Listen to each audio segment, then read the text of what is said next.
एक छोटे कस्बे की गलियां, किनारे छोटी छोटी दुकानें, बच्चे खेलते हुए, चमकदार दोपहर की धूप, रंग बिरंगे घर, आसमान में उड़ते पक्षी।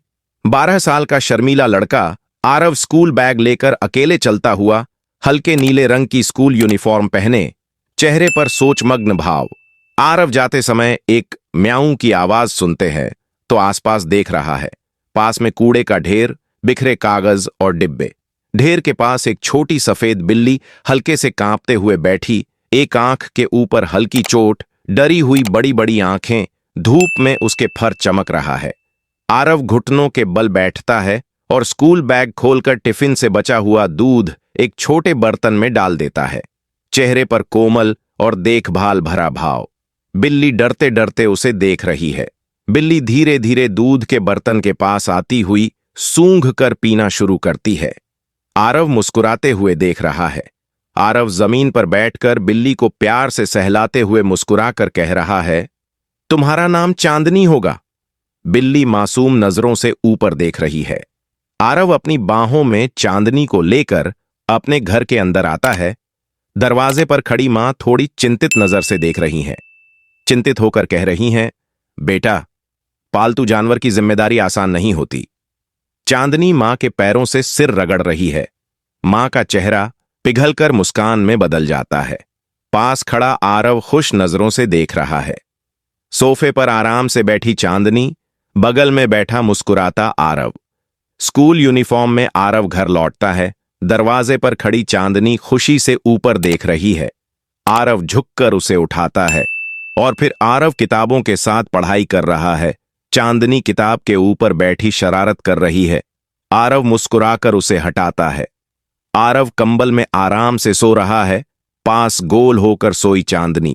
लोग चिंतित होकर जंगल में घूमते शिकारी की चर्चा कर रहे हैं तो घर के अंदर मां चिंतित होकर कह रही हैं, बेटा, चांदनी को अकेले बाहर मत जाने देना। आरव गंभीरता से सिर हिलाता है। चांदनी उसके पैरों के पास बैठी है। आरव जब स्कूल जाने के लिए निकलता है तो दरवाजे से झांकती हैं चांदनी और फिर बाहर निकलकर खुशी से उछल कूद करती है। सड़क सुनसान, जमीन पर लुढ़कती छोटी गेंद, खुला हुआ दरवाजा और फिर शिकारी चांदनी को पाकर लेता है। आरव घर में घुसते ही घबराकर चांदनी को पुकारता है। स्कूल बैग जमीन पर गिरा देता है, हर जगह खोजता है।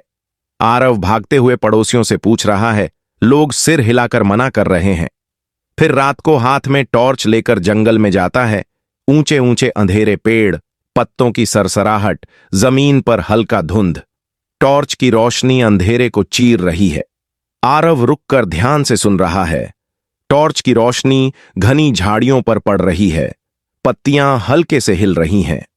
झाड़ियों के बीच से नजर आता एक जंग लगा पिंजरा। अंदर डरी सहमी चांदनी। पास में बैठा मोटा आदमी बड़ा जाल ठीक कर रहा है। आरव झाड़ी के पीछे से पत्थर उठाकर आदमी पर फेंकता है। पत्थर हवा में, आदमी चौंक कर पलटता है। आरव पिंजरे का पुराना ताला तोड़ देता है और चांदनी को लेकर भागता है। पीछे से शिकारी दौड़ रहा है लेकिन पीछे रह जाता है। आरव घर में खड़ा, थका लेकिन राहत भरा चेहरा, बाहों में चांदनी। मां को सारी घटना बताता है तो आरव की मां पड़ोसियों को बुलाती हैं। लोग हाथों में डंडे और लालटेन लिए जमा होता है। गांव वाले जंगल के किनारे शिकारी को घेर कर पकड़ लेता है। फिर पुलिस आता है और शिकारियों को पाकर कर ले जाता है। पास खड़ा आरव मां गोद में चांदनी को पाकर हुए और फिर अगले दिन आरव और चांदनी गांव में घूमता है। आरव पढ़ाई करते हुए ड्राइंग बना रहा है।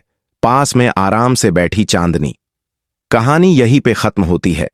आपको अगर कहानी अच्छी लगी है तो लाइक करें और कमेंट में बताएं और हर दिन नई नई कहानी के लिए चैनल को सब्सक्राइब करें।